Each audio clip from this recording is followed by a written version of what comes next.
Mark, you've worked with the British Council for over 3 decades. Yes. It's a lot of time. It is. In various countries. Yeah. Can you tell me about the experience and share the experience you had until you reached Egypt? I think you began here since September 2023. That's right. Yeah, that's right. Yeah, no, 3 decades sounds a long time. Yeah. So I've been with the British Council for a very long time, and I've been really lucky. You know, I've managed to sort of live and work all around the world. Yeah, I've worked in 10 different countries. I was in Latin America for a very long time. Then I was in Europe. Then I was in Asia. And now to be in North Africa is amazing. Yeah. So you know, it's a privilege to be able to do that. I mean, the British Council's in 110 countries. Yeah. So 110 countries. Wow. Right. So I've worked in 10 or 11. So about 10%. Yeah. But it, you know, it gives you a global perspective. I think I'm very fortunate. You know, I'm from the UK. Obviously, that's where I'm from. That's my roots. But I think, you know, I would consider myself a global citizen. I think I'm somebody that has been fortunate to live, to work, and to learn. Because I think you learn when you live in other places. Of course.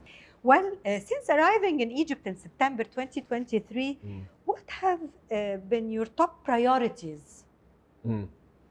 I think with the British Council, one of our priorities always is to build strong partnerships. Yeah? It's about working with others. Yeah, I always feel, you know, when we're in the countries that we're in, it's about listening and adapting. So I think priority for me is to come in to listen, to adapt, and to build really strong partnerships. So I remember my very first day in Egypt. I was in the new administrative capital with Dr. Ayman Ashour, who's the Minister of Higher Education, and we had 10 UK universities here. That was my very first day in the job. And since then, it's been building strong relationships with the ministry, with universities. That partnership between the UK is really important. The same for us with the Ministry of Education, supporting English teachers, supporting you know, teachers generally, I think is really, really important for us. And the other area where we try and build partnerships is culture.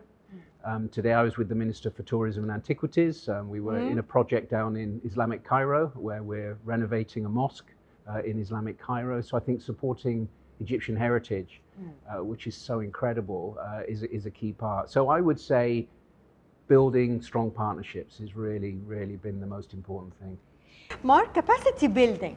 Yeah. I really don't understand what does it mean. You're right. Okay, I mean, I suppose capacity building is about allowing people to have the skills to release their potential. Yeah.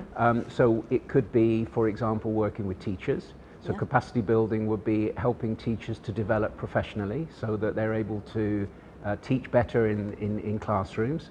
It could be working with presidents of universities. It could be looking at trying to help them with the skills and experience. So we've just sent two presidents of universities to Wales to share experiences with other university leaders. So capacity building is really like building your skills, building your experience. For me, it's all about releasing potential. And what I see in Egypt, it's an extraordinary country with so much energy and so much young people. Yeah, I think 60% of under the 30, population, which is incredible. Yeah, which is a real asset. So capacity building is how do we help those young people release their potential? It could be their language, it could be some of the skills they need. So for me, capacity building is about supporting people in releasing their potential. Mark, the recent collaboration with the Ministry of Higher Education and Advanced highlights its growing focus on academic leadership. Yeah. How can you tell us, or what can you tell us about this? Yeah, I think you know, the strategy for higher education in Egypt is very, very exciting. I think now there are something like 3.5 million students in Egypt. 3.5 million. Yeah, that's going to be 5 million in 2030. So that is huge. Yeah. So there's a lot of growth. The national universities, the public universities, the international universities, and leadership will be a key part of that. You can build buildings, you can have students, but you also need to make sure that you've got the right leadership. Education leadership. So we're working very closely with leaders from the UK to kind of share their experiences, to work alongside. There are some incredible education leaders here in Egypt. And I think leadership is going to be a key area. as that sector grows, as the universities grow, and I think Egypt will be a real hub. So we'll have students from North Africa coming into Egypt, we'll have students from the Gulf coming into Egypt. I know there are really ambitious plans.